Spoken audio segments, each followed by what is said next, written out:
So now guys, the next term we have is the natural language processing, that is NLP.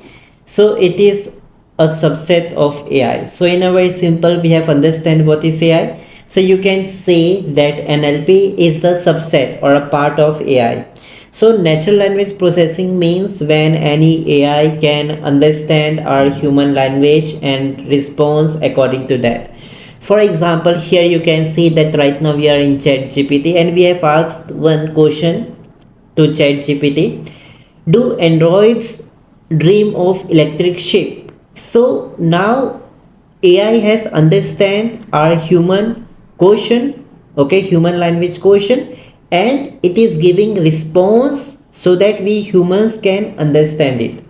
So this is what it is called as natural language processing, where computers or AI can understand what we say, and according to that they will going to give response in human way, okay, or in human language. So we can also understand what AI is talking about, and when we give question or command to AI, so AI can also understand what we are asking from AI, okay. So that is what it is called as natural language processing.